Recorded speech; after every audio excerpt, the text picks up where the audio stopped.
88.8%. 88.8%. 88.8% That's a huge number. That is a very huge number. 88.8% मर्द जो हैं across the world, Across the world. उस पर थोड़ा सा डिफरेंस है. जैसे नाइजीरिया में तकरीबन कोई 68% है और किसी जगह पे 77 है, बट पाकिस्तान के अंदर 88% इरेक्टाइल डिसफंक्शन का शिकार है. अच्छा, जब किसी को ये मसला हो जाता है ना, तो वो सबसे पहले इस डिल्यूजन में फंस जाता है कि अब मैं अपनी ज़िंदगी में बिल्कुल फारिग हो गया, अब मेरा कुछ नहीं हो सकता, मैं ठीक नहीं हो सकता. लिहाजा वो शेम में चला जाता है, डिप्रेशन में चला जाता है, वो किसी से बात नहीं करता, उसको हेल्प नहीं मिलती. अगर तो आप रिलेशनशिप में और सेक्सुअल इंटरकोर्स में आप जा रहे हैं, तो फिर आपको वहाँ पे परफॉर्म करने की एंग्जाइटी. अस्सलाम वालेकुम व्यूअर्स, वेलकम करते हैं आपको आज के शो में. शो का नाम है जिमी एंड बाबा शो. मेरे साथ बैठे हैं अली मुर्जा यानी बाबा और मैं हूं जिमी. और आज हम जिस टॉपिक पे बात कर रहे हैं वो है इरेक्टाइल डिसफंक्शन यानी कि मर्दाना कमज़ोरी.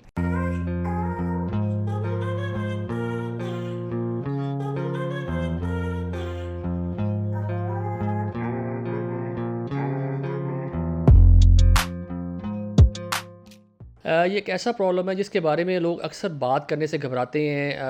कुछ उनको प्रॉब्लम्स अगर होती भी हैं तो वो उसको किसी से डिस्कस नहीं करते, जिसकी वजह से वो कॉम्प्लेक्स का शिकार हो जाते हैं. और आज हम इस टॉपिक पे डिटेल से बात करेंगे और बाबा से पूछेंगे कि ये जो प्रॉब्लम है, ये प्रॉब्लम होता क्या है और इसके बारे में और जो मुफीद मालूमात हैं वो भी हम इनसे लेंगे आज.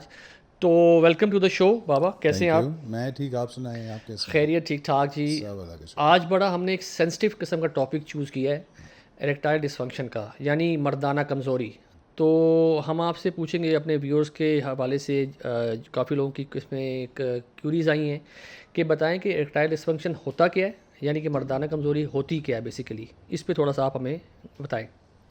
ये तो पहले तो मैं ये कहूँगा कि बहुत ही इम्पोर्टेंट टॉपिक है ये, बिकॉज़ मैं कुछ ही दिन पहले स्टैट्स कुछ पढ़ रहा था और स्टैट्स पढ़ के मैं बहुत सख्त परेशान हुआ, और इतना परेशान हुआ कि मैंने 2-3 दफ़ा वो स्टैट्स पढ़े और फिर उसके बाद उनको रीचेक किया डिफरेंट वेबसाइट से कि इसके पीछे सच्चाई क्या है.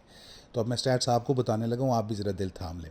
88.8%. 88.8%. 88.8%. That's a huge number. That is a very huge number. 88.8% मर्द जो हैं across the world, Across the world. उस पर थोड़ा सा डिफरेंस है. जैसे नाइजीरिया में तकरीबन कोई 68% है और किसी जगह पे 77 है, बट पाकिस्तान के अंदर 88% इरेक्टाइल डिसफंक्शन का शिकार है. अच्छा, अब अब इतनी बड़ी इसकी वजह होने की लोग कहेंगे कि यार ये तो मेडिकल इशू है, ये फ़लान. लेकिन मैं ये आपको बताना चाहता हूँ इस प्रोग्राम की वजह से कि भाई ये जो प्रॉब्लम है इरेक्टाइल डिसफंक्शन का, ये प्राइमरीली साइकोलॉजिकल है. It's more of a psychological domain rather than a medical domain, number one. अच्छा, इसका मतलब ये नहीं है कि इसमें मेडिकल डोमेन नहीं आती, वो भी थोड़ी बहुत आती है, बट प्राइमरीली ये साइकोलॉजिकल. तो इस पे बात लोग नहीं करते, और इसमें कोई एज लिमिट नहीं है. Starting from the age of 13 साल की उम्र से लेके 13 साल की उम्र से लेके तकरीबन कोई 70 प्लस तक ये जाता है. और ऑब्वियसली विद इंक्रीजिंग एज ये मसला इंक्रीज़ होता रहता है. तो हमारा ये बातचीत आज इस टॉपिक के ऊपर करने का बेसिक मकसद ये है कि हम प्रिवेंशन पे ज़रा बात करें, और अपनी जो नई पौध है, अपनी जो नई जनरेशन है, उनको भी कुछ थोड़ी बहुत शायद इससे सीख मिल सके कि अगर वो कहते हैं कि prevention is always better than cure, तो प्रिवेंटिव मेजर्स पे अगर वो काम कर लेंगे तो फिर क्योर की तरफ जाने की ख़ास ज़रूरत नहीं पड़ेगी. राइट. इरेक्टाइल डिसफंक्शन, जैसे मैंने आपको कहा, 88.8%, वेरी हाई नंबर. ये एक ऐसा प्रॉब्लम है जिसको वो कुछ डिफाइन इस तरह से करते हैं कि it's the inability to be able to achieve and maintain erection for a certain period of time for satisfactory sexual performance. जब हम बात करते हैं इरेक्टाइल डिसफंक्शन की, तो इसमें दो बेसिकली टाइप्स आती हैं. सबसे पहले आती है फिजियोलॉजिकल, कि आपके जिस्मानी कोई मसला हो गया. दूसरी आती है साइकोलॉजिकल, जो ज़हनी है. लेकिन प्राइमरीली ये प्रॉब्लम जो है ये साइकोलॉजिकल है. अच्छा, जब किसी को ये मसला हो जाता है ना, तो वो सबसे पहले इस डिल्यूजन में फंस जाता है कि अब मैं अपनी ज़िंदगी में बिल्कुल फारिग हो गया, अब मेरा कुछ नहीं हो सकता, मैं ठीक नहीं हो सकता. लिहाजा वो शेम में चला जाता है, डिप्रेशन में चला जाता है, वो किसी से बात नहीं करता, उसको हेल्प नहीं मिलती. जो मैं क्लियर करना चाहता हूँ चीज़ वो ये है कि साइकोलॉजिकली अगर इस मसले को ट्रीट किया जाए तो वो ज़्यादा बेहतर है. अब मैं फिजियोलॉजिकल पे थोड़ी सी बात करूँगा कि फिजियोलॉजिकल चीज़ें क्या हो सकती हैं. जैसे फॉर एग्जांपल आपकी कोई अंडरलाइन हेल्थ कंडीशन हो सकती है. किसी को अगर डायबिटीज़ है, अगर किसी को कैंसर है, या किसी को हार्ट कंडीशंस हैं, तो उसकी वजह से भी इरेक्टाइल डिसफंक्शन हो सकता है. यानी कि वो अगर डिप्रेस है तो वो उसकी वो साइकोलॉजिकल में आ वो जाता है। साइकोलॉजिकल में वो उस पे अभी हम एक सेकंड में आते हैं। फिजियोलॉजिकल में यानी कि physical aspect of this disease के अंदर जो सबसे इंपॉर्टेंट चीज़ नोट करने वाली है या जो प्रॉब्लम अक्सर पाया जाता है जिसकी वजह से इरेक्टाइल डिसफंक्शन होता है वो होता है हाइपोगोनाडिज्म। अब आप पूछेंगे हाइपोगोनाडिज्म क्या होता है? Absolutely. हाइपोगोनाडिज्म बेसिकली होता है कि reduced functional activities of the hypogonads. Hypogonads क्या होते हैं? या टेस्टिकल्स होते हैं या ये ओवरीज होती हैं खवातीन में। अब है तो ये थोड़ी टेक्निकल टर्म, हम इसको थोड़ा आसान करते हैं। हाँ, अपने व्यूअर्स के लिए थोड़ा आसान कर देते हैं थोड़ा इसको। आसान करते हैं कि हाइपोगोनाडिज्म में होता क्या है। हाइपोगोनाडिज्म में होता ये है कि अगर तो मेल है तो फिर उसके अंदर जो प्रोडक्शन ऑफ टेस्टोस्टेरोन है ना वो बिल्कुल कम हो जाती। जब वो कम हो जाती है तो उससे उसको लो लिबिडो होता है, लो सेक्स ड्राइव होती है, लथार्जी होती है उसको, उसका दिल किसी चीज़ में डिप्रेशन हो जाती है, अग्रेशन आता है, एंगर आता है, और फिर वो ये समझता है कि अब मुझे एक बहुत बड़ा मसला हो गया। हाँ, ये भी ट्रीटेबल है, ये भी ट्रीटेबल है। अब ज़्यादातर फिजियोलॉजिकल के अंदर मैं इसलिए भी ज़्यादा नहीं पढ़ता क्योंकि इसका भी ट्रीटमेंट साइकोलॉजिकल है। अब हम आते हैं साइकोलॉजिकल एस्पेक्ट के अंदर। साइकोलॉजिकल एस्पेक्ट के अंदर जो सर फहरिस्त चीज़ है जिससे अक्सर लोग परेशान होते हैं इस मसले में वो है परफॉर्मेंस एंग्जाइटी। अब परफॉर्मेंस एंग्जाइटी क्या होती है? जैसे कि नाम आप सुन रहे हैं, जैसे कि नाम आपको इससे बता रहे हैं कि वो क्या है कि कहीं भी परफॉर्म करने की एंग्जाइटी। अगर तो आप रिलेशनशिप में और सेक्सुअल इंटरकोर्स में आप जा रहे हैं तो फिर आपको वहाँ पे परफॉर्म करने की एंग्जाइटी। दूसरी जो चीज़ है परफॉर्मेंस एंग्जाइटी, जिस चीज़ से ज़्यादा ट्रिगर होती है और ज़्यादातर लोगों को होती परफॉर्मेंस एंग्जाइटी ही है, और वो ये समझ रहे होते हैं कि हमें कोई फिजिकल मसला हो गया। तो परफॉर्मेंस एंग्जाइटी का बेसिक कॉन्सेप्ट क्या है कि जब किसी को परफॉर्मेंस एंग्जाइटी होती है तो उसका जो लिम्बिक सिस्टम है, उसकी जो बॉडी है वो सर्टन केमिकल्स रिलीज़ करती है, बिकॉज ये एक फ़ाइट और फ्लाइट मोड में आपको ले जाती है। जैसे कि हम एग्जामिनेशन, जब आपको याद होगा जब आप स्कूल जाते थे एग्जामिनेशन देते, यूनिवर्सिटी में भी जब हम पेपर्स देने जाते हैं जिसको हम टेस्ट एंग्जाइटी कहते हैं, नर्वसनेस होती है आपको। नर्वसनेस होती है, आपको ठंडे पसीने आते हैं, आपको शिवर्स आते हैं। अच्छा, अगर तो आपको पेपर नहीं आता तो फिर तो आपको बहुत ही आते हैं, और अगर आपको पेपर आता है ना तो फिर मेरे ख्याल से आपको ज़्यादा आते हैं, क्योंकि आप ये कहते हैं कि मैं कहीं रहना ओवर एक्साइटेड होते हैं कि ओवर एक्साइटेड, तो फियर ऑफ फेलियर होता है उसके पीछे कहीं ना कहीं कि मैं फेल ना हो जाऊँ। तो जो परफॉर्मेंस एंग्जाइटी है वो भी फियर ऑफ फेलियर ही है, और वो इसी वजह से ट्रिगर होती है। What if it doesn't work? अच्छा, ये भी देखने में आया है कि अगर आपका पार्टनर आपसे देखने में ज़्यादा बेहतर है, या फिजिकल एस्पेक्ट से ज़्यादा बेहतर है, या मेंटल एस्पेक्ट से आपसे ज़्यादा बेहतर है, तो दूसरा पार्टनर ऑटोमेटिकली परफॉर्मेंस एंग्जाइटी का शिकार हो जाता है। अब उस पर्टिकुलर मोमेंट पे जब उसको ये इरेक्टाइल डिसफंक्शन के अंदर जो परफॉर्मेंस एंग्जाइटी की हम बात करें, जब उसको परफॉर्मेंस एंग्जाइटी होती है ना तो इवेंचुअली उसको फील क्या होता है? इरेक्शन नहीं हो रही होती। तो जब इरेक्शन नहीं हो रही होती तो वो सीधा सीधा समझता है कि मुझे इरेक्टाइल डिसफंक्शन हो गया। हालांकि फैक्टर्स कुछ और हैं। फैक्टर्स कुछ और है। अब उसके अंदर जो है वो ज़्यादा साइकोलॉजिकल फैक्टर है। मेरे पास इतने पेशेंट्स हैं जो आते हैं अंडर द एज ऑफ 25। इतने पेशेंट्स वेरी हैं। सरप्राइजिंग, यानी कि इस That's एज हाँ। के अंदर तो आपका जो libido, what you just mention that, libido उसका लेवल काफ़ी हाई होता होगा, आई एम श्योर। 25 उसका साल की एज सेक्स तक। ड्राइव का हर चीज़ का हाई होता है, बिकॉज आपकी टेस्टोस्टेरोन प्रोडक्शन हो रही होती है ना। इट्स ऑल बेसिकली तो हम केमिकल बींग्स हैं। इंसान जो मर्द जो है वो टेस्टोस्टेरोन ओरिएंटेड ह्यूमन बींग है, खातून जो है वो ईस्ट्रोजन और प्रोजेस्ट्रिन है। तो जो मर्द के टेस्टिकल टेस्टोस्टेरोन प्रोड्यूस करते हैं, खवातीन की ओवरी जो हैं वो ईस्ट्रोजन और प्रोजेस्ट्रिन प्रोड्यूस करती हैं। तो it is all about the chemical balance and imbalance in the body. तो हमें समझने वाली ये बात है कि जो मसला है उसको वैसे ही डील करें, वो ठीक हो जाएगा। तो जब यंग लड़के मेरे पास आते हैं और कहते हैं सर हमें ये मसला हो गया, तो मैं उनको बड़ा समझाता हूँ कि यार आपको फिजिकल कोई मसला नहीं है। और मुझसे पूछते हैं मेडिसिन बताएं, इस पर भी अभी हम बात करेंगे। तो मैं उनको कहता हूँ कि medicine is the last resort, इसको फर्स्ट रिजॉर्ट पे मत इस्तेमाल करें। कई लोग ऐसे होते हैं जो प्लेजर पर्पसेस के लिए इन मेडिसिन का इस्तेमाल करते हैं, उनसे मैं ख़ास रिक्वेस्ट करूँगा कि वो ये करना बंद कर दें। फिर क्यों? क्योंकि फिर एक वक्त ऐसा आता है कि वो इसके बगैर काम ही नहीं कर सकते। तो अब उन लड़कों की बात करते हैं, उन यंग बच्चों की बात करते हैं जिनको छोटी एज में होता है, तो वो कहते हैं सर अब हमें कैसे पता लगे? मैं उनको कहता हूँ आपको परफॉर्मेंस एंग्जाइटी, आपको इरेक्टाइल डिसफंक्शन नहीं है, इस तरह से फिजिकल मसला नहीं है। तो वो कहते हैं सर इसका टेस्ट बताएं, कैसे पता लगे? तो इसका टेस्ट है मॉर्निंग वुड। मॉर्निंग वुड ये होती है जब आप सुबह उठते हैं अर्ली इन द मॉर्निंग, तो तब आपकी इरेक्शन का लेवल, किसी भी नॉर्मल मेल की इरेक्शन का लेवल जो है वो एट इट्स पीक होता है, ठीक है। और आप जितने भी मेरे भाई ज़रात हैं ये सुन रहे हैं, उनको पता होगा कि जब वो सुबह उठते हैं तो उनकी इरेक्शन जो होती है, जिसको हम नॉक्टर्नल इरेक्शन भी कह सकते हैं, वो मॉर्निंग वुड होती है। वो कितनी स्ट्रॉन्ग है उससे ये पता लगता है कि इंसान कितना पोटेंट है।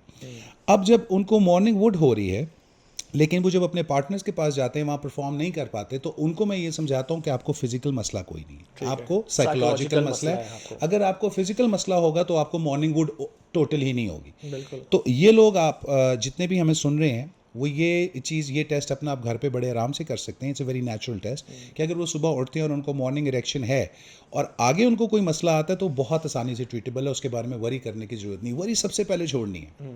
शेम दूसरी चीज़, शेम से बाहर निकलना है। शर्मिंदगी से बाहर निकलेंगे, किसी अपने मीनिंगफुल फ्रेंड, मीनिंगफुल इंसान या मीनिंगफुल पर्सन से बात करें जो आपको भी पता हो आपको मदद फराहम करेगा, ना कि आपका मजाक उड़ाएगा और लोगों को जाके बताएगा। क्योंकि अगर आपका मजाक उड़ाएगा और लोगों में बताएगा जाके तो फिर आपके लिए और प्रॉब्लम्स क्रिएट हो जाएंगे। एब्सोल्युटली। सो आप तो और डिप्रेशन में चले you have to be very careful कि आप किससे बात करें जाके। ऑब्वियसली बात तो आपने करनी है, और आपके सर्कल में ऐसे दोस्त होते हैं जो कि ऑब्वियसली आपके साथ बड़े सिंसियर भी होते हैं, तो आप you can talk with them. And is it advisable to talk to your parents about it? ये भी एब्सोल्युटली, क्योंकि एब्सोल्युटली। बाहर तो आपने देखा होगा ना, लोग पेरेंट्स होते हैं उनको काउंसलिंग करते हैं बच्चों की जब उनकी एक सर्टेन एज हो जाती है। यहाँ पे बच्चे थोड़ा सा शाई फील करते हैं because of the culture, religion. देखिए हमारे यहाँ पे इसको ना टैबू टॉपिक समझा जाता है। We don't talk about sex, ठीक है। अभी भी जब हम ये प्रोग्राम करने लगे थे हमने काफ़ी सोच विचार किया इस पर कि क्या हम ये प्रोग्राम करें या ना करें। आई डोंट नो लोग किस तरह से लेंगे, बट जब मैं स्टैट्स पढ़ता हूँ तो मुझे लगता है कि किसी ने तो उठ के बात करनी है ना भाई। आप नहीं करोगे, मैं नहीं करूँगा, कोई तो करेगा। अगर हम इसके बारे में बात नहीं करेंगे तो फिर इसको ठीक कैसे करेंगे? अभी मैंने आपको बताया कि 88% मेल, तो मेरा मतलब है ये कोई छोटा अमाउंट तो है नहीं। सो यू नो बहुत बड़ी तादाद जो अफेक्ट हो रही है इस चीज़ से। सो और इसमें भी कोई बैद नहीं है कि जब आप किसी से बात करें या कोई किसी से बात करे तो उसको आगे से वो भी कहे यार मेरा भी यही मसला है, चल मिलके को गुरु लबिए। सो पॉइंट ये है कि जब आपको कोई मसला होता है ना, तो वो कहते हैं कि किसी ऊंची सी जगह पे चढ़ जाएं और ज़ोर ज़ोर से चिल्ला चिल्ला के ना बोलना शुरू कर दें मुझे ये मसला है। क्योंकि जब आप अपनी शेम हील करेंगे तो तभी आपका इलाज होगा। आपका खौफ निकलेगा बाहर, आपका खौफ निकलेगा बाहर। जब आप अपनी शेम नहीं हील करेंगे ना तो आप उसको you have to face your fears. You have to face your fears. Absolutely. तो इसमें ये दो टाइप्स होगी, फिजिकल, एक तो फिजिकल होगी, एक साइकोलॉजिकल होगी। प्राइमरीली साइकोलॉजिकल है। जितने भी लोग, जिन लोगों को वीक इरेक्शन का मसला है, जिन लोगों को एब्सोल्युटली नो इरेक्शन का मसला है ड्यूरिंग सेक्सुअल इंटरकोर्स, या जिन लोगों को ये भी मसला है कि इरेक्शन होती है लेकिन वो सस्टेन नहीं कर पाते उसको मोर देन 30 सेकेंड्स, जिनको ये मसला है, तो उनसे मेरी रिक्वेस्ट है कि आप एकदम मेडिसिन की तरफ मत जाएं। There are medicine and solutions, लेकिन मैं आपको बता रहा हूँ कि आप सिर्फ अपनी ज़िंदगी में कुछ चेंजेस करके इसको बिल्कुल ठीक कर सकते हैं। सो बाबा tell me what are the causes for this particular problem जो इरेक्टाइल डिसफंक्शन की हम बात कर रहे हैं, इसके कॉजेज़ पे थोड़ा सा आप ब्रीफ करें व्यूअर्स को कि वो कौन से ऐसे फैक्टर्स हैं जिनकी वजह से ये प्रॉब्लम आती है। अच्छा, एक तो हमारा सबसे पहला है, मैं पहले बात करूंगा फिजिकल कॉजेज़ पे। जैसे मैंने आपको कहा कि ये साइकोलॉजिकल और फिजियोलॉजिकल प्रॉब्लम है। तो फिजिकल कॉजेज़ में सबसे पहले जो आती है ना, वो आती है जी ड्रग इनटेक, जिसमें हम टबैको इनटेक भी कहते हैं, राइट। ड्रग इनटेक्स कहते हैं। हमारी जो सेडेंट्री लाइफस्टाइल है, हम जो खा रहे हैं unhealthy, very unhealthy, unhealthy lack of exercise, food खा रहे हैं, लैक ऑफ एक्सरसाइज, इसकी वजह से होती है। कोई अगर आपको अंडरलाइन हेल्थ कंडीशन है, फॉर एग्जांपल डायबिटीज़, जैसे मैंने आपको पहले बताया, कैंसर का अगर किसी को मसला है या हार्ट कंडीशन है, तो उनको भी ये मसले हो सकते हैं। अगर वो अंडरलाइन कॉज को ठीक कर लेंगे ना तो इरेक्टाइल डिसफंक्शन खुद इज ठीक इट हो लाइक जाएगा। कि the whole body is connected, you know, कि आपका अगर सपोजली अगर आपको कोई एक ऐसी बीमारी आ गई है जिसकी वजह से आप एक परेशानी में चले गए हैं, तो उससे भी आपका इरेक्टाइल डिसफंक्शन हो सकता है जाके कि यार ये मुझे क्या हो गया, जिसमें मतलब it could be one of the causes, right? Absolutely. अच्छा, मैं आपको एक बड़ी है तो बड़ी फ़नी सी एग्जांपल, लेकिन छोटी सी है, मैं आपको देता हूँ कि मिसाल के तौर पे जैसे आजकल हम देखते हैं नौजवानों में बड़ा एक ट्रेंड है, वो आपको पता है आजकल एक्स्ट्रा मैरिटल अफेयर्स का, और ये वो बहुत ज़्यादा ट्रेंड है। तो अगर कोई एक्स्ट्रा मैरिटल अफेयर के अंदर है, लेट्स सपोज, और वो अपनी गर्लफ्रेंड के साथ एक जगह पे या एक कमरे में बैठा है, बड़ा रोमांटिक हुआ है, you know, he is about to enter the sexual intercourse process and everything, और सडनली उसकी वाइफ आ जाती है ऊपर से and she bangs on the door, या वो दरवाज़ा खोल के अंदर आ जाती है ना, तो वो जो पीक है ना एकदम ख़त्म हो जाएगी, इरेक्शन बिल्कुल ख़त्म हो जाएगी, सब कुछ ख़त्म हो जाएगा, right? So this is what you have to understand कि सेक्स बेसिकली दिमाग से होता है, बॉडी से नहीं होता। I think we've heard about sort of these sort of things, you know, कि लोगों के साथ ऐसे मसाइल हुए हैं जाके, तो it shows कि ये primarily it comes from your mind, you know, Absolutely. कि आप एक तरफ बिल्कुल तैयार हैं और कुछ हुआ आपके साथ और उस वक्त आप फ़ौरन जो है ना डाउन हो गए जाके, तो आपका माइंड डाइवर्ट हो गया, इट्स मेंटल थिंग, आपका माइंड डाइवर्ट हो गया। अब जाके एक्चुअली जो इरेक्शन का ताल्लुक है, जो इरेक्टाइल डिसफंक्शन जिसका नाम है, जिस बीमारी का, इरेक्शन का ताल्लुक सिर्फ एक चीज़ से है, और वो है ब्लड फ्लो।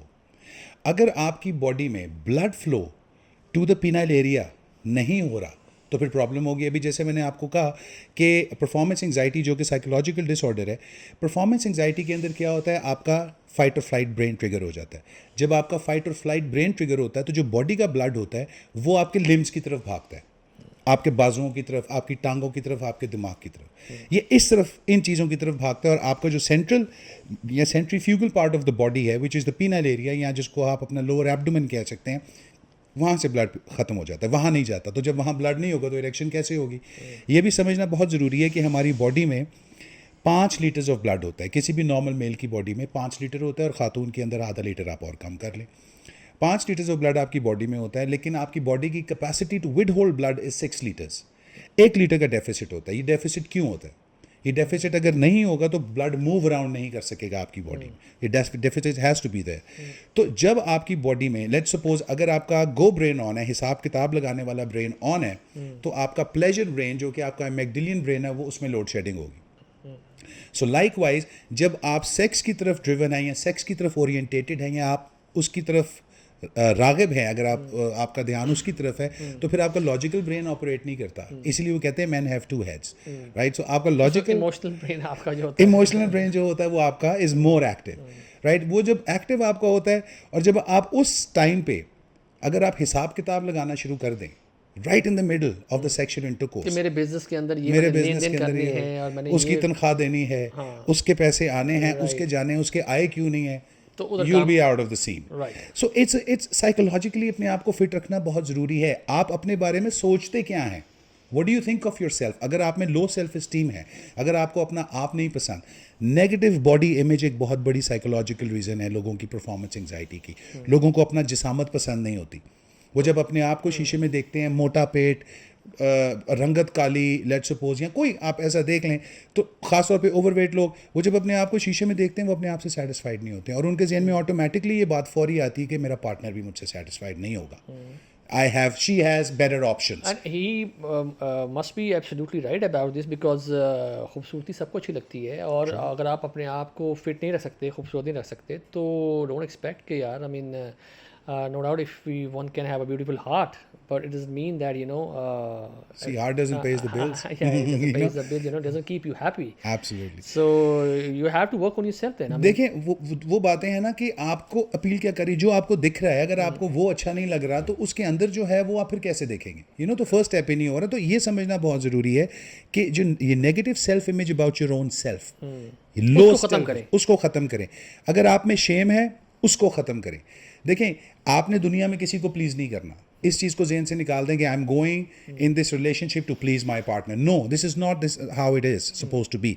इसका बेसिक मकसद क्या है? ये एक नेचुरल फिनोमेना है जो अल्लाह ताला ने लिखा है। जब आप रिश्ता अज़दवाज में जाते हैं, आप शादी आपकी होती है, ऑब्वियसली आपने अपनी नस्ल बढ़ानी है आपने आगे।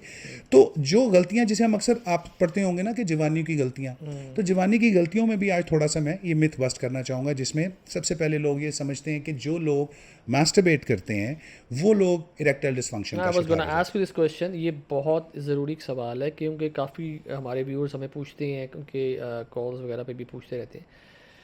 मास्टरबेटिंग काफ़ी छोटी उम्र से लोग शुरू कर देते हैं। Does that affect a person's erectile functioning?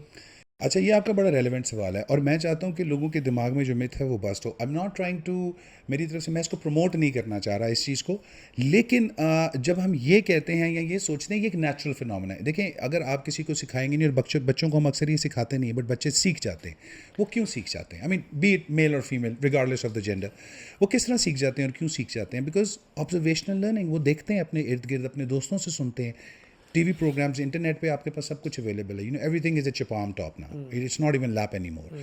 तो इन चीज़ों को मद्देनज़र रखते हुए आपने अपने बच्चों को पहले समझाना है masturbation is not all that bad. अब मैं आपको एक मिसाल दूंगा गाड़ी के हिसाब से, क्योंकि आपको गाड़ियों का बड़ा शौक है। आप एक गाड़ी लेते हैं और आप उस गाड़ी को चलाते नहीं हैं और उसका तेल पानी भी नहीं चेंज कराते। कभी कभी आप उसको चला भी लेते हैं लेकिन तेल पानी नहीं आप चेंज कराते, तो वो गाड़ी कितनी देर चलेगी? इंजन जवाब दे जाएगा, हर चीज़, उसकी सस्पेंशन भी जवाब दे जाएगी, खड़े खड़े सस्पेंशन भी जवाब दे जाएगी। जिस चीज़ को रवानी में आप नहीं रखते, मिलियंस ऑफ सेक्स सेल्स आपको आवरली प्रोड्यूस हो रहे होते हैं आपके, मिलियंस ऑफ सेक्स सेल्स। तो अगर वो बाहर नहीं निकलेंगे किसी तरीके से, that is why you have the concept of the night fall. Absolutely. मैं फिर इस पे मैं रिलेट इसलिए करता हूँ कि हमारे मज़हब में भी कहा गया है कि जब बच्चा आपका जवान हो तो आप उसकी फ़ौरन शादी कर दें।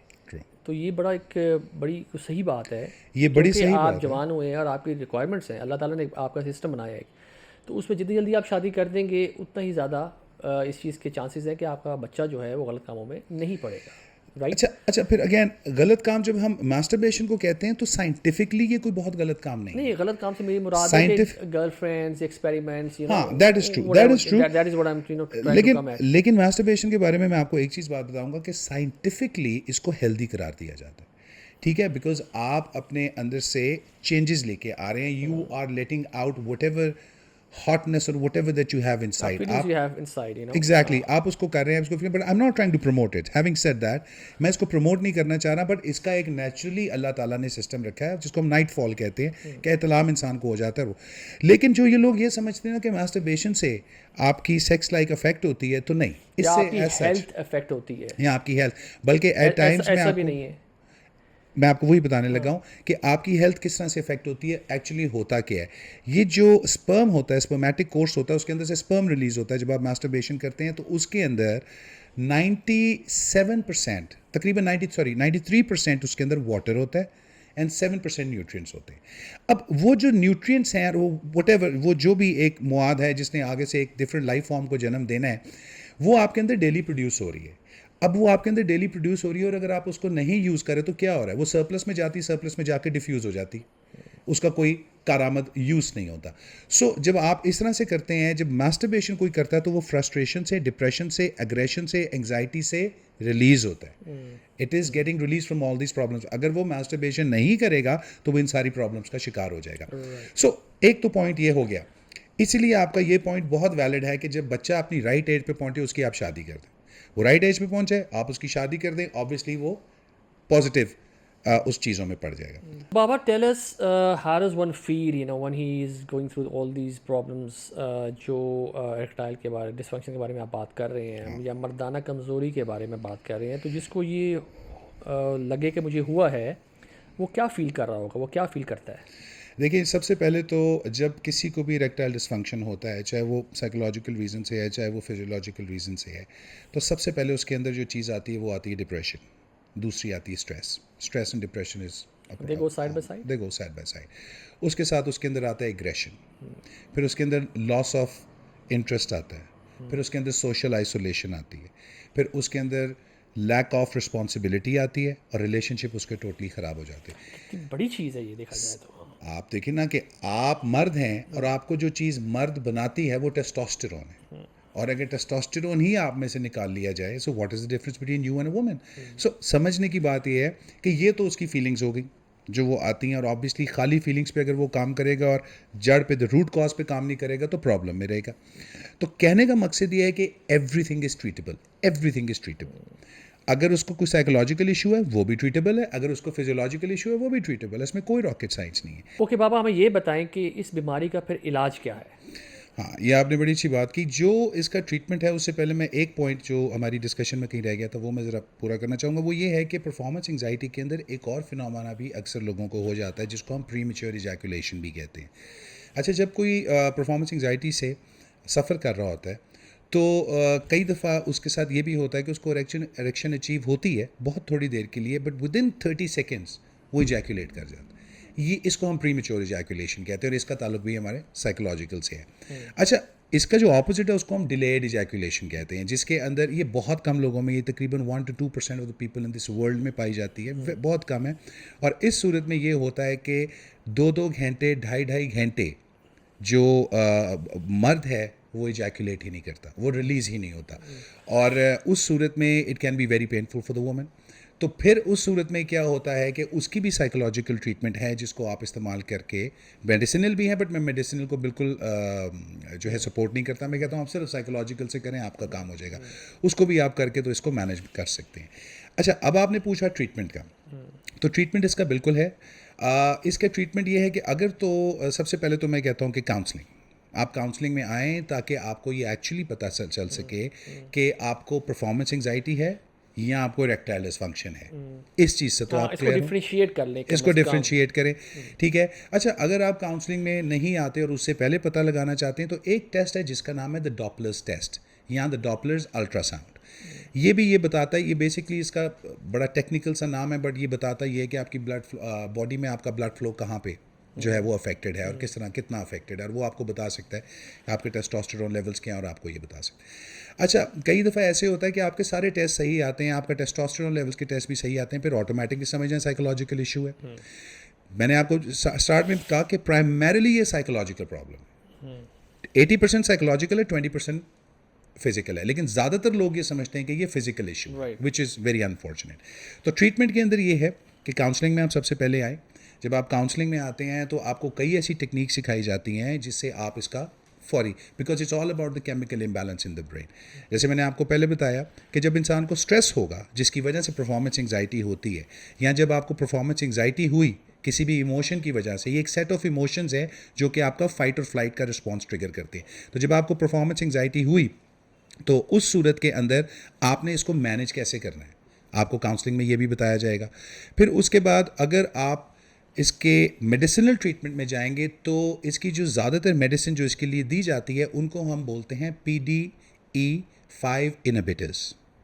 P for Peter, D for David, E for Edward, 5 inhibitors. ये मैंने आपको क्यों इसका बताया, बिकॉज इसका जो असल नाम है, जो टेक्निकल नेम है, उसको हम कहते हैं फॉस्फोडाइस्ट्रेज 5 इनहिबिटर्स। बड़ा टेक्निकल सा नाम है, लेकिन करती ये क्या है, ठीक है, ये बेसिकली आपकी बॉडी में ब्लड फ्लो को रेगुलेट करती है, ये वो मेडिसिन है। और जिसको आप व्याग्रा भी कहते हैं। हाँ, इसको हम वियाग्रा भी कहते हैं, और कई मेडिसिन जिसके नाम की 4 बेसिक मेडिसिन हैं, मैं आपको उसका भी बता देता बट हूँ। Is it dangerous? I mean, नहीं, अब मैं आपको ये भी बताता हूँ ये डेंजरस क्यों नहीं और किन सर्कमस्टांसिस में नहीं है। अब देखें, जिसका नाम आपने अभी लिया वियाग्रा, इसका जो बेसिकली सॉल्ट है वो है सिल्डेनाफिल। अब सिल्डेनाफिल जो है ये बेसिकली एक रिसर्च की जा रही थी एंजाइना पेन पे और ब्लड प्रेशर के ऊपर। तो जब इस मेडिसिन को टेस्ट किया गया तो उससे ज़्यादा इस साइड पे इसके फ़ायदे नज़र आए, तो लोगों ने इसको इस पर्पज़ के लिए लेना शुरू कर दिया, वैग्रा जो भी आपने बोली। सिल्डेनाफिल निकली थी बेसिकली हार्ट प्रॉब्लम के लिए और ब्लड प्रेशर के लिए। उसके बाद एक और मेडिसिन है जिसको हम टैडेलाफिल कहते हैं, ये भी इसका जेनेरिक नेम है। फिर एक और मेडिसिन है जिसका नाम है वेनाफिल। तो ये जो मेडिसिन हैं बेसिकली डिफरेंट जेनेरिक नेम से दी जाती हैं।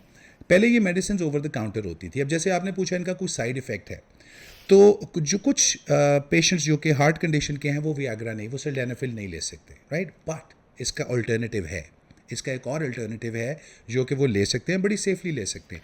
और याद रखें ये सारे वेजोडाइलेटर्स हैं, ये जितनी भी मेडिसिन मैं आपको बता रहा हूँ ये सेक्स मेडिसिन नहीं है, यूज़ इस काम के लिए होती हैं, लेकिन ये वेजोडाइलेटर्स हैं। हार्ट में भी प्रॉब्लम कब आती है, एंजाइना पेन कब होती है, जब आपकी वेजो कंस्ट्रिक्शन हो जाती है, आपकी वेन्स बंद हो जाती हैं, तो मेडिसिन दी जाती है ताकि वो वेन्स खुल जाएं, ब्लड फ्लो हो जाए, हार्ट की पंपिंग ठीक हो जाए। लाइकवाइज जब पिनाइल इरेक्शन के अंदर प्रॉब्लम आती है तो ये PDE5 इनहिबिटर्स दिए जाते हैं, जिसको हम फॉस्फोडाइस्ट्रेज इनहिबिटर्स कहते हैं। ये टाइप 5 ये क्या करते हैं, ये बेसिकली आपकी बॉडी में ब्लड फ्लो को रेगुलेट कर देते हैं regardless of the symptoms and everything. अगर आपको एंग्जाइटी भी हो रही है, परफॉर्मेंस एंग्जाइटी भी हो रही है, ये उस दौरान भी आपकी बॉडी में ब्लड रेगुलेट कर देंगे, क्योंकि जब एंग्जाइटी हो रही होती है तो आपकी बॉडी 2 केमिकल रिलीज कर रही होती है, कोर्टिसोल एंड एड्रेनलिन। अब ये 2 केमिकल जब तक आपकी बॉडी में रिलीज हो रहे हैं ना, टेस्टोस्टेरोन रिलीज नहीं होगा, डोपामिन रिलीज नहीं होगा। तो you have to stop the release of these 2 chemicals in your brain so that आपका डोपामिन और टेस्टोस्टेरोन रिलीज हो, ताकि आपका लिबिडो, जिसको हम सेक्स ड्राइव कहते हैं, और ये चीज़ भी है, and then you get back but you into won't action. Advise viewers कि वो ये मेडिसिन लें unless they go and see a doctor. अगर कोई कंसल्टेशन में कोई उनको रिकमेंड कर देता है दवाई तो फिर लेनी चाहिए। आई मीन इट्स नॉट कि हमने कह दिया तो वो कोई दवाई ऐसी लें जाके। एब्सोल्युटली। अच्छा, ये जो बातें मैं आपसे हम लोग यहाँ पे करते हैं अपने प्रोग्राम पे, उसमें सबसे बड़ी बात ये है कि this no hidden facts about it. ये पहले मेडिसिन जो होती थी ओवर द काउंटर होती थी, anybody could go and by that, क्योंकि इनके एज सच कोई साइड इफेक्ट्स नहीं होते थे। लेकिन फिर डॉक्टरों ने कहा, स्पेशली जो सेक्सोलॉजिस्ट थे, उन्होंने कहा कि भाई अब हम क्या करें, हमारी तो दुकान चलती नहीं, कोई हमारे पास आता ही नहीं है, वो सीधा जाते हैं मेडिसिन ले लेते हैं, खा लेते हैं। तो फिर गवर्नमेंट्स ने क्या किया, डिफरेंट मुल्कों की गवर्नमेंट्स ने, उन्होंने इसको प्रिस्क्रिप्शन ओनली कर दिया, ताकि डॉक्टर की फ़ीस दोगे तो आपको सब्सक्रिप्शन मिलेगी। अब कहने का मकसद ये है कि ऐसी भी कई मेडिसिन आ गई हैं जिनका बिल्कुल कोई साइड इफ़ेक्ट नहीं है। बट मेरा कहने का मकसद वही है, कि don't take any medicine by exactly, yourself. It's always the last resort. देखें, अब जब किसी को पता लग गया है, किसी को अगर फिजिकल एस्पेक्ट हो गया है, अगर किसी का कोई ऐसा एक्सीडेंट हो गया है ज़िंदगी में जो कि इरिवर्सिबल, उसको कोई डैमेज हो गया है, अगर कोई ऐसी सर्टेन टाइप ऑफ मेडिकेशन पे है जो कि उसको इरेक्टाइल डिसफंक्शन कॉज कर रही है, अगर किसी के और अंडरलाइंग इश्यूज हैं, तो उन इश्यूज को ठीक करें, आपका इरेक्टाइल डिसफंक्शन ठीक हो बिल्कुल जाएगा। ठीक है। तो इन चीज़ों को समझना बहुत ज़रूरी है कि इरेक्टाइल डिसफंक्शन और परफॉर्मेंस एंजाइटी में फ़र्क क्या है। Do not treat both of them the same, though they look alike but they are not alike. और अब मैं आपसे पूछना चाहता हूँ कि इसके लिए आप कोई ऐसी खुराक रिकमेंड करते हैं जिसमें ये उन लोगों के लिए हेल्पफुल हो कि अगर उस खुराक को वो इनटेक करें तो it can help them out, get out of this problem. Very very very relevant question. अच्छा, ये बात अब हम करते हैं प्रिवेंशन पे। अभी तो हमने ट्रीटमेंट पे बात कर ली। ट्रीटमेंट तो जैसे हम कहते हैं ऑलवेज अ लास्ट रिजॉर्ट, जब कोई मसला पड़ गया तो ट्रीटमेंट हुआ। अब हम बात करते हैं प्रिवेंशन पे, जो कि हमारे यंगस्टर्स को अभी से इस चीज़ का ख्याल रखना चाहिए। सबसे पहले तो regular exercise is a must on a daily base. That's like a food. एप्स it's more important More then than a food. देखिए, अगर आप अपनी ज़िंदगी में एक्सरसाइज नहीं ना करेंगे, आपकी बॉडी जो ऑर्गेनिक एनालॉजी है वो सही नहीं चलेगी। इसकी एग्जांपल बिल्कुल इसी तरीके से ले लें कि एक ऐसी नातवान बाजू ले लें किसी भी शख्स की जिसने ज़िंदगी में कभी कोई वेट ट्रेन नहीं किया, जिसने ज़िंदगी में कभी कोई हैवी काम नहीं किया या कभी एक्सरसाइज नहीं की, तो क्या होगा? उसकी मसल डिस्ट्रोफी होगी। अच्छा, उसके बाद क्या होगा? उसके मसल्स बिल्कुल लूज़ हो जाएंगे, उसके मसल्स काम नहीं करेंगे, उनमें जान नहीं होगी और वो 2 किलो का वज़न भी नहीं उठा सकेगा। ऑन द कॉन्ट्ररी, दूसरा इंसान जो मज़दूर आप ले लें, जो मज़दूरी करता है, जो हार्ड वर्क करता है, वो उसको अगर आप 50 किलो भी देंगे, वो उठा के 100 किलो अपनी कमर। तो आप देख रहे हैं कितना फ़र्क है। तो फिर आप इसमें अंदाज़ा लगा सकते हैं कि किस में टेस्टोस्टेरोन ज़्यादा है, क्योंकि जिसमें टेस्टोस्टेरोन ज़्यादा होगा उसका मसल मास भी ज़्यादा होगा, उसमें ताकत भी ज़्यादा होगी, वो सॉलिड भी ज़्यादा होगा। तो इसलिए ये जो आप अक्सर देखते हैं कि गरीब लोग जो होते हैं, दिहाड़ीदार होते हैं, मज़दूर होते हैं, Hard इनके workers बच्चे भी ज़्यादा होते हैं, बिकॉज ऑब्वियसली इनकी सेक्सुअल ड्राइव ज़्यादा होती है। Obviously. और जो लोग एसीयू में बैठते हैं, मम्मी डैडी माहौल में, Sedentary lifestyle ठीक जिसको है हम जी, कहते उनको हैं। सब कुछ शुरू से मिल जाता जाके, they don't have to work very hard for the living, तो उनके लिए आप समझते हैं कि उस क्लास के अंदर मसाइल ज़्यादा हैं बनिस्बत एक जो आप मज़दूर तबके की बात करते हैं। हाँ, you just hit it on the So spot. exercise is very important aspect when you're talking about this मर्दाना कमज़ोरी। एक्सरसाइज से आपके काफ़ी सारे मसले जो हैं इस बीमारी के लिहाज से वो तो ऐसे ही हल हो जाएंगे। देखें, बिल्कुल हो जाएंगे, बिकॉज एक्सरसाइज से होता क्या है, जैसे मैंने आपको कहा कि आपकी ऑर्गेनिक एनालॉजी सही चलती है, आपका हार्ट सही काम करता है, आपकी टांगों में जान आती है, आपकी बाजुओं में जान आती है, आप अपने मसल्स को, बिकॉज इंसान एसीओ में बैठने के लिए, जहाज़ों में बैठने के लिए, गाड़ियाँ चलाने के लिए और बिस्तरों में सोने के लिए पैदा नहीं हुआ था। इंसान पैदा हुआ था जंगें लड़ने के लिए, शिकार करने के लिए। जाके कोई रोज़ाना अगर वो शिकार ना करते उस ज़माने में, तो वो खुद उस रात को खा नहीं सकते थे। मुश्किल काम करने के लिए, पहाड़ तोड़ने के लिए, समुंदर चीरने के लिए। आज हम क्या कर रहे हैं? हम सारे ये काम कर रहे हैं बट इंटरनेट के ऊपर बैठ के कर रहे हैं। तो सेडेंट्री लाइफस्टाइल हो गया। ईटिंग हैबिट्स हमारी बड़ी ख़राब है। अपनी ईटिंग हैबिट्स को बिल्कुल ठीक करें। बॉडी में अपने पीएच लेवल को देखें, ज़्यादा एल्कलाइन ना हो बॉडी। आपकी बॉडी का पीएच लेवल कितना है, न्यूट्रल पे आप देखें कि आप किस हिसाब से अपनी न्यूट्रिशन को लेके चल रहे हैं, क्योंकि जो you are what you eat at the end of the day. अगर आप हेल्दी खाएंगे तो आप हेल्दी रहेंगे। हर वो इंसान जो आपको बज़ाहिर हेल्दी नज़र आ रहा है, अंदर से नहीं है। जैसे मैंने आपको फिर मैं एक दफ़ा कहूँगा, 88% का मैंने बोला, बहुत हाई नंबर है। मैं भी परेशान हुआ कि किसी ना कोई मसला है रिगार्डिंग दिस इशू। और अक्सर आप देखेंगे अच्छा, जो आप ये लोग, बताएं मुझे कि सॉरी मैम करेंगे हुए 88.8% ह्यूज नंबर, इसमें से आप क्या समझते हैं कितने परसेंट लोग हैं जो कि इसको डिस्क्लोज कर देते होंगे? देखिए, सबसे पहले तो मैं ये समझता हूँ कि इन 88 में से ना 60% ऐसे होंगे जिनको परफॉर्मेंस एंजाइटी का मसला है, इरेक्टाइल डिसफंक्शन उनको पता ही नहीं है। और उनको पता नहीं है, लैक ऑफ अवेयरनेस। 60% ऐसे होंगे। ठीक है, ये मैं एक रैंडम नंबर दे रहा हूँ, मैंने किसी रिसर्च से कोट नहीं किया, ये 60% वाला 88 वाला कोट किया हुआ कि 60% इनमें से तो परफॉर्मेंस एंजाइटी के होंगे जो बेचारे वैसे ही मरे पड़े हैं कि यार अब हम क्या करें। तो वो जाते हैं दवाइयों के ऊपर। दवाई क्या करती है? फॉर द टाइम भी उनको वो दे देती है, सोल्यूशन दे देती है, and then eventually they get And then addicted. they get used to it. They get addicted. और ये मेडिसिन भी कोई चीप नहीं है, ये हज़ारों में एक गोली मिलती है।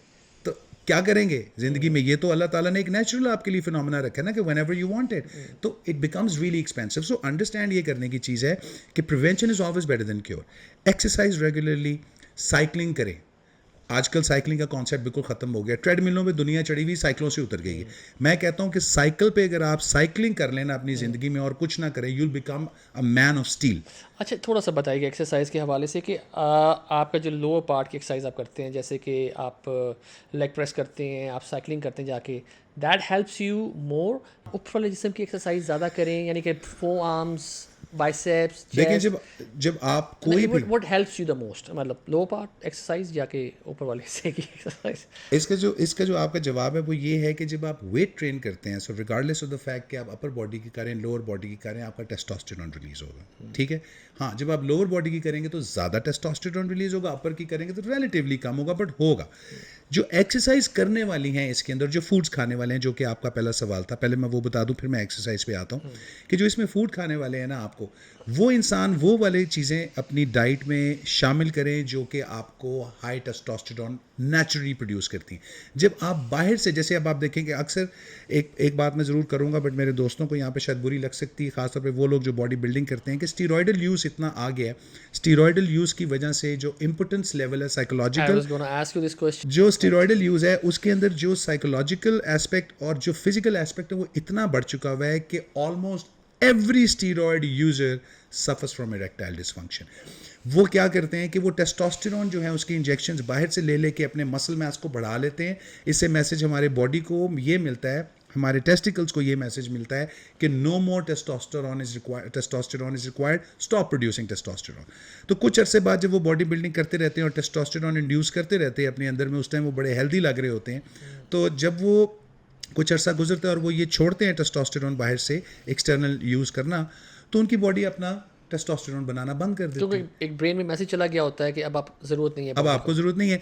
अब वो इतना एक्सेसिव टेस्टोस्टेरोन अपनी बॉडी में इंजेक्ट कर लेते हैं कि जो आपका ओरिजिनल टेस्टोस्टेरोन है वो बनना बंद हो जाता है। देखने में अब ये आ रहा है कि लोग ये समझते हैं कि जिम जाने से और ये मेडिसिन लगाने से, क्योंकि वो दिख बड़े अच्छे लग रहे हैं, वो अंदर से बड़े हेल्दी हैं, वो अंदर से हेल्दी नहीं है। जो असल में फूड आपको चाहिए वो आपको चाहिए जैसे जिंजर हो गया, जैसे गार्लिक हो गया, जैसे सैफरॉन हो गया जिसको हम ज़ाफ़रान भी कहते हैं, जैसे सिलाजित हो गई, ये जितने भी नेचुरल प्रोडक्ट्स हैं इनका आप ज़्यादा से ज़्यादा, watermelon is very important. Watermelon के अंदर एक कंपोनेंट होता है जिसको हम L-आर्जिनिन कहते हैं। वायग्रा में भी एक बड़ा मेजर कंपोनेंट है जो कि इरेक्शन में इंसान को बहुत काम करता है। तो ख़ास तौर पे वाटरमेलन जूस और वाटरमेलन का वो जो वाइट पार्ट होता है जो ग्रीन और रेड के बीच में होता है, that is where the L arginine is. तो वो खाना बहुत इंपॉर्टेंट है ऑन अ रेगुलर बेस। हमें ये पता नहीं था, कई लोग वो खाते नहीं हैं। खाते नहीं, वो अक्सर फेंक देते हैं, हम सिर्फ रेड खाते हैं। अच्छा, उसके बाद seeds, very important of the watermelon, क्योंकि इसके अंदर भी L-आर्जिनिन पाया जाता है। अब ये जब आप नेचुरल रेमेडीज आप अपने साथ करेंगे, 3 सारी वाइटामिन आपको चाहिए, vitamin B3, vitamin B9 and vitamin D।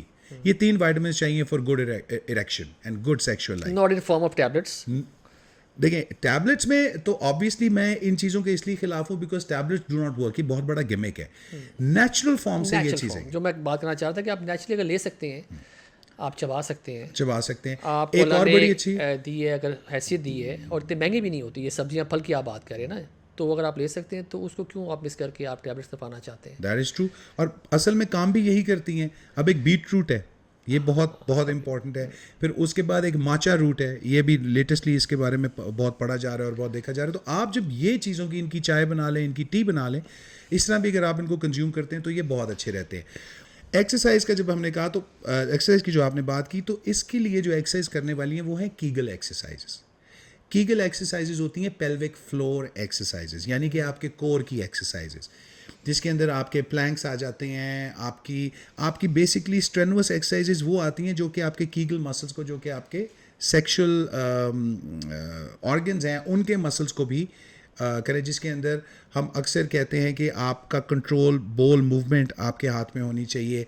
How to make your erection more. So जब आप कीगल के बारे में थोड़ा पढ़ेंगे, इस पर तो पूरा हमें एक प्रोग्राम करना पड़ेगा, जब आप थोड़ा सा पढ़ेंगे तो you'll actually come to know where I'm coming from. So in the end मैं सिर्फ यही कहना चाहूँगा कि इरेक्टाइल डिसफंक्शन के बारे में अपने जेहन से ये मिथ निकालें कि अगर एक दफ़ा हो गया तो ठीक नहीं हो सकता। ये बिल्कुल ठीक हो सकता है।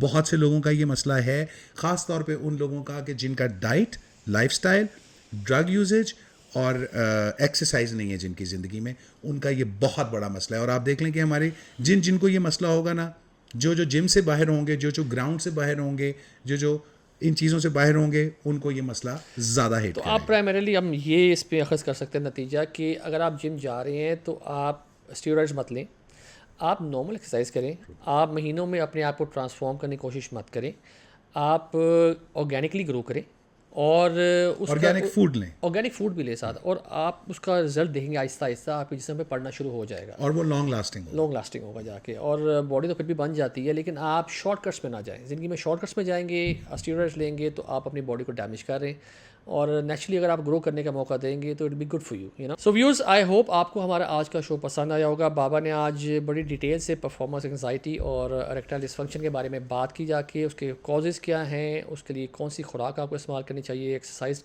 दिन में आप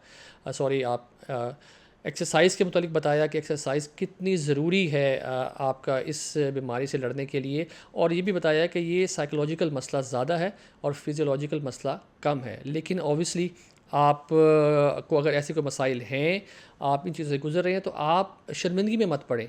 और सबसे जो मैं आपको बताना चाहूँगा कि हमारे से आप रब्ता कर सकते हैं, बाबा इस चीज़ में एक्सपर्ट हैं, इन्होंने काफ़ी पेशेंट्स को ट्रीट किया है।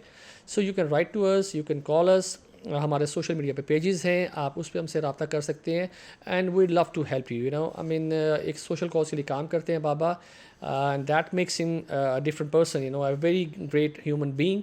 सो डू लेट अस नो हम आपको हमारा आज का शो कैसा लगा, and will see you very soon with the next show. Till then अपना ख्याल रखें, अल्लाह हाफिज़।